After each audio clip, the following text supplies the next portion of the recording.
मैं सारिका अग्रवाल विजेता एकेडमी में आप लोगों का स्वागत करती हूं। आज हम मध्य प्रदेश के 3 मार्कर क्वेश्चंस को आंसर राइटिंग कैसे करते हैं उसके बारे में मैं बताऊंगी। 3 मार्कर जो क्वेश्चंस होते हैं वो 15 क्वेश्चंस आते हैं जो कि 45 मार्क्स के होते हैं और बहुत वेटेज रखते हैं। तो 6 पेपर होते हैं, उसमें से जो 6 वाला पेपर होता है वो निबंध का होता है, उसमें 3 मार्कर्स नहीं आते हैं। बट जो 5 पेपर होते हैं, 5 पेपर में 3 मार्कर्स आते हैं और हर पेपर में इसका 45 मार्क्स होते हैं। अगर हम 3 मार्कर्स को अच्छे से लिखते हैं तो हमें उसमें पूरे से फुल टू फुल मार्क्स मिलने के चांसेस रहते हैं। बट तो हम 6 मार्कर जब हम कोई आंसर लिखते हैं तो उसमें हमें 4.5 इस प्रकार से हमको उसमें आंसर मार्क्स मिलेंगे। किंतु अगर हमने 3 मार्कर बहुत अच्छे से लिखा है तो उसमें हमें फुल मार्क्स मिलने के चांसेस रहते हैं। तो स्टार्ट करते हैं हम। आज हमने मध्य प्रदेश के पेपर फर्स्ट MPPSC मेंस 2019-20 के लिए हम पर्यटन स्थल का उदाहरण मैं आपको देकर बताऊंगी कि हमें किस प्रकार से आंसर की ड्राफ्टिंग करनी है। जैसे हमने किसी स्थल को लिया, जैसे आज हमने खजुराहो को लिया है, सांची और भीमबेटका। तो इसमें हम देखेंगे कि इसकी जो किन किन मुख्य बिंदुओं को हम लिख कर हमारे जो 3 मार्कर को है वो हम प्रभावशाली बना सकते हैं। तो फ्रेंड्स,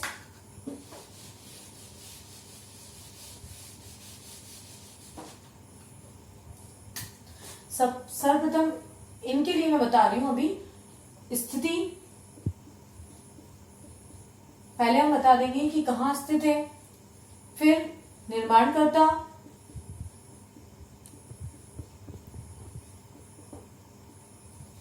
और उसकी प्रसिद्धि का क्या कारण है ये हम उसमें ऐड करेंगे। और अगर कोई विशेषता होगी, बहुत विशेष होगा वो, तो उसकी विशेषताएं हम उसमें जोड़ सकते हैं। तो हम इन तीनों के चारों पॉइंट्स के थ्रू हम देखते हैं कि हम इसको किस प्रकार से लिख सकते हैं। तो स्टार्ट करते हैं। खजुराहो हम लेते हैं। खजुराहो पर्यटन स्थल, मध्य प्रदेश का पर्यटन स्थल खजुराहो। विश्व विख्यात खजुराहो मध्य प्रदेश के छतरपुर जिले में स्थित। हमने क्या देख लिया, स्थिति देख ली कि कहाँ स्थित है, छतरपुर जिले में। चंदेल शासकों द्वारा 950 से 1050 ईस्वी के मध्य निर्माण हुआ। तो इसके निर्माणकर्ता कौन है, चंदेल शासक। और कब निर्माण हुआ है इसका, ये भी हमने इसमें बता दिया। ठीक है, दो फैक्ट हो गए।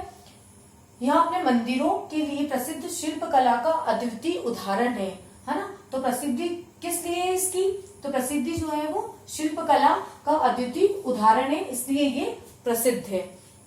अब इसकी एक विशेषता में हम मुख्य जो विशेषता है उसमें हम ऐड करेंगे कि सन 1986 में यूनेस्को द्वारा विश्व धरोहर सूची में शामिल किया गया। तो इस प्रकार हमारे ये 4 जो इम्पोर्टेंट जो पॉइंट्स हैं, मुख्य बिंदु है, उनके द्वारा ये जो आंसर है वो फिनिश हो जाता है।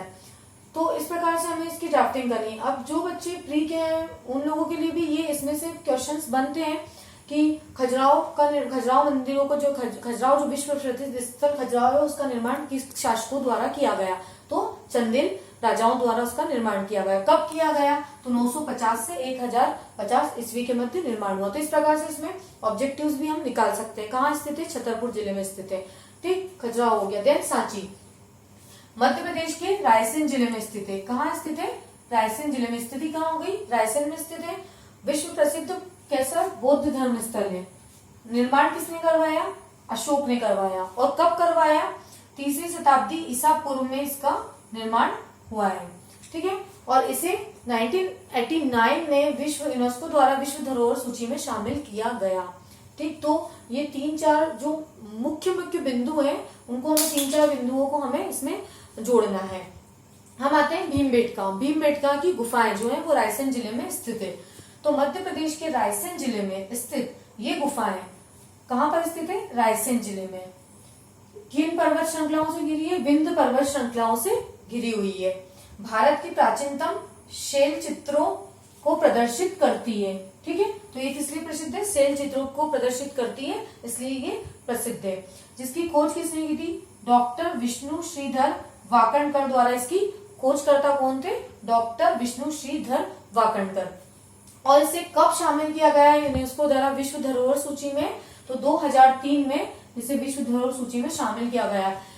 यही जो 3 मार्कर है, ये पूरा का पूरा जो प्रश्न है वो पूछा भी गया है कि मध्य प्रदेश के विश्व धरोहर स्थलों को संक्षिप्त में विवरण दीजिए, बताइए। तो हम इसको 6 मार्क्स में भी लिख सकते हैं। और अकेला अगर खजुराहो भी आता है तो उसमें हम जो विभिन्न जो मंदिर है वहाँ के, कंदारिया महादेव मंदिर है, विश्वनाथ मंदिर है, उनको हम, ये सारे मंदिरों को हम बता सकते हैं और इसको हम लेंथी बना सकते हैं।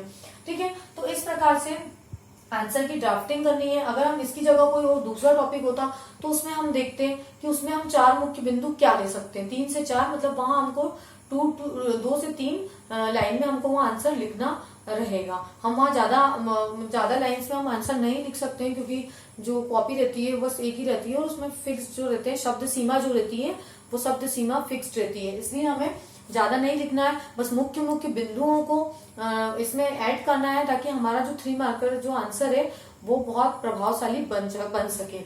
तो ये आप इसका स्क्रीनशॉट ले सकते हैं, तो ले लें। पेपर फर्स्ट में पार्ट बी के हम मध्य प्रदेश की ज्योग्राफी से संबंधित कुछ 3 मार्कर्स हमने लिए हैं, तो समझाती हूँ आपको। नर्मदा नदी के उद्गम स्थल का नाम बताइए। तो हम नर्मदा नदी के उद्गम स्थल के नाम बताइए, तो इसमें हमें उद्गम स्थल के बारे में बताना है। तो उद्गम स्थल में मध्य प्रदेश की जीवन रेखा, नर्मदा नदी का उद्गम अमरकंटक से हुआ है, जो पूर्व से पश्चिम बहती हुई एस्चुरी अर्थात ज्वार नदमुख का निर्माण करते हुए खंबात की खाड़ी में गिरती है। हमने इसलिए ये इसका अंत तक का लिया है क्योंकि उसमें पूछा है उद्गम स्थल।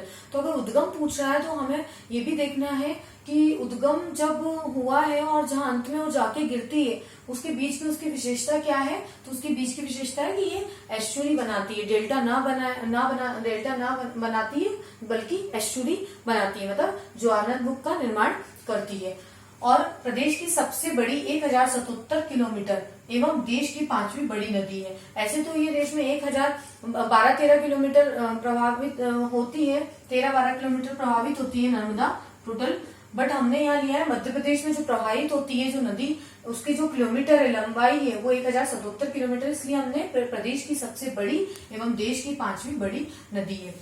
और अगर ये क्वेश्चन 6 मार्क में आता है तो हम इसमें ऐड कर सकते हैं कि इसके सहायक नदियां बता सकते हैं, इसके अन्य नाम बता सकते हैं और इसके जलप्रपात बता सकते हैं कि कौन सा मतलब नर्मदा नदी पर स्थित जो जलप्रपात है उनके नाम हम बता सकते हैं। जो पर्यटन स्थल है, महेश्वर है, ओंकारेश्वर है, ये सब नर्मदा नदी के किनारे स्थित है। इस प्रकार हम इसे 6 मार्क्स का क्वेश्चन आंसर राइटिंग भी हम इसमें कर सकते हैं। पर 3 मार्कर में बस अभी उसने उद्गम स्थल पूछा है, तो हमें उद्गम स्थल और उसका अंत और उसके बीच जो उसकी प्रमुख विशेषता है कि वो एस्चुरी बनाती है, वो हमें इसमें बताना है। अगर आपका इतने में कंप्लीट हो रहा है तो आप ये भी लिख सकते हैं और छोड़ भी सकते हैं कि प्रदेश की सबसे बड़ी देश की 5वीं बड़ी नदी है। अब दूसरा है हमारा मालवा का पठार। मालवा के पठार में हम मालवा का पठार आया है, तो मालवा के पठार में 3 मार्कर में हम 2 से 3 जो लाइन हम लिखेंगे उसमें ये लिखेंगे कि मध्य उच्च प्रदेश, इसकी स्थिति बता दी, किसके अंतर्गत आता है, मध्य उच्च प्रदेश। अगर आपने मध्य प्रदेश का जो भौतिक विभाजन है अगर आपने पढ़ रखा है, अगर नहीं पढ़ा तो अभी जो नेक्स्ट सीरीज जो मेरी आएगी उसमें मध्य प्रदेश का भौतिक विभाजन बताऊंगी, पर जिनने पढ़ रखा है उनको पता होगा कि जो मालवा का पठार है वो मध्य उच्च प्रदेश के अंतर्गत आता है, जिसमें बहुत सारे पठार आते हैं। अपना बघेलखंड का पठार आता है, बुंदेलखंड का पठार आता है, वो सब मध्य उच्च प्रदेश के अंतर्गत आता है और उसी के अंतर्गत मालवा का पठार भी आता है। तो मध्य उच्च प्रदेश के अंतर्गत मालवा का पठार मध्य प्रदेश के संपूर्ण क्षेत्रफल का कितना प्रतिशत है, 28.62% के साथ पश्चिम में स्थित है। किधर स्थित है, पश्चिम में स्थित है। अब हमारे यहाँ मालवा के पठार में 3 फैक्ट आ गए, एक तो मध्य उच्च प्रदेश के अंतर्गत है और मध्य प्रदेश के संपूर्ण क्षेत्रफल का कितना है, 28.62 है और कहाँ स्थित है, पश्चिम में स्थित है। हमने इसकी स्थिति बता दी है। अब इसका जो निर्माण हुआ है यहाँ दक्कन ट्रेप की बेसाल्ट चट्टानों से निर्मित है। किससे निर्मित है, दक्कन ट्रेप की बेसाल्ट चट्टानों से यहाँ निर्मित है। दूसरी चीज बता दी है और कर्क रेखा इसके मध्य से गुजरती है, ये तीसरी चीज बता दी। तो इसमें हमने 3 मुख्य बिंदुओं को लिया है। इस प्रकार से ये हमारा 3 मार्कर जो है मालवा का पठार वो कंप्लीट होता है। अगर हमें इसे 6 मार्क का बनाना है तो मालवा के पठार में हम और भी चीजें बता सकते हैं, जैसे वहाँ की जलवायु कैसी है, सम जलवायु पाई जाती है, मालवा के पठार में कौन सी मिट्टी पाई जाती है, कौन सी फसल उगाई जाती है, या फिर मालवा के पठार में औद्योगिक केंद्र जो है वो कौन से औद्योगिक केंद्र स्थित है मालवा के पठार में। इस प्रकार से मालवा के पठार में और कौन से पर्यटन स्थल है, जैसे सांची है, उज्जैन है, ये हम सब इसमें ऐड करके बहुत सारी चीजें हम इसको बहुत अच्छा बना सकते हैं। पर T3 मार्कर के अंतर्गत हमारा इतना मैटर जो है वो सफिशियंट है। अब तीसरा है जो भील जनजाति की उपजातियों के नाम लिखिए। अगर उसने पूछा है कि भील जनजाति की उपजातियां, तो हमें थोड़ा सा एक लाइन जो है वो भील जनजाति के बारे में लिखनी है, हमें डायरेक्ट उपजातियां नहीं लिखनी है। क्योंकि कभी ऐसा होता है कि हम भील जनजाति की अगर हम उपजातियां लिखेंगे तो हो सकता है हमारा उसमें मार्क्स कट जाए। पर अगर हम थोड़ा सा एक बेसिक पॉइंट उसका लिख देते हैं कि भील जनजाति क्या है और कैसी है और कहाँ पाई जाती है, तो वो एक लाइन में हमारा आ जाएगा और एक लाइन में हमारा उसकी उपजातियां आ जाएंगी। तो हम भील जनजाति के उप जनजातियों के नाम बताते हैं। मध्य प्रदेश की सबसे बड़ी एवं भारत की दूसरी बड़ी जनजाति प्रदेश के पश्चिम क्षेत्र धार झाबुआ में निवास करती है। तो हमने ले लिया कि प्रदेश की सबसे बड़ी और भारत की दूसरी सबसे बड़ी जनजाति है और प्रदेश के किस क्षेत्र में निवास करती है, हमने क्षेत्र देख लिया कि पश्चिम क्षेत्र में निवास करती है। ठीक है, 2 पॉइंट मिला लिए हैं। उसके बाद हम उपजातियां, जो इसका मेन जो पूछा है क्वेश्चन में कि भील जनजाति की उपजातियां कौन सी है, तो उपजातियों में भिलाला, पटलिया, बारेला और रथियास एंड बेगास, ये हमने 5 बता दिए। इसमें से आप 3-4 भी लिख सकते हैं। तो ये हमने उपजाति इसको कंप्लीट कर दिया 3 मार्कर को। अगर ये क्वेश्चन बता दें कि भील जनजातियों का सामाजिक संरचना को का विवेचना कीजिए, समझाइए, तो उसमें हमें भील जनजाति के बारे में हमें सारा लिखना पड़ेगा कि उसके जो भगोरिया उत्सव होता है वो बताना पड़ेगा, गोल गधेड़ू बताना पड़ेगा। उसके बाद इनकी सामाजिक संरचना कैसी है, इनकी शारीरिक जो संरचना है वो किस प्रकार की है, इनकी जो संस्कृति है वो कैसी है, वो सब हम उसमें, इनकी जो पिथौरा जो चित्र शैली है वो कैसी है, वो इन सब के बारे में हमें 6 मार्क्स में हम उसका हम बताएंगे। पर अभी 3 मार्क्स के लिए इतना सफिशियंट है। और इसमें से आपको कुछ और भी ऐड करना है या फिर कुछ इसमें से रिमूव करना है तो आप कर सकते हो। पर इसमें जो महत्वपूर्ण जो मुख्य बिंदु है वो इस प्रकार हम 3 मार्कर को लिख सकते हैं। तो फ्रेंड्स, मैंने आज पार्ट ए और पार्ट बी के 3 मार्कर्स 3 लिए थे, 3 उसके और 3 इसके 6 लिए थे। तो फ्रेंड्स, अगर आप लोगों को मेरा वीडियो पसंद आया है तो प्लीज वीडियो को लाइक कीजिए और चैनल को प्लीज ज्यादा से ज्यादा शेयर कीजिए, क्योंकि मैं आपके लिए बहुत मेहनत कर रही हूँ। और अगर आप लोग मुझे मेरे साथ सपोर्ट करोगे, मुझे अप्रिशिएट करोगे, तो मैं आपके लिए और भी वीडियोस 3 मार्कर के लिए मैं प्रोवाइड करूंगी। और thank you very much. Screenshot ले सकते हैं आप।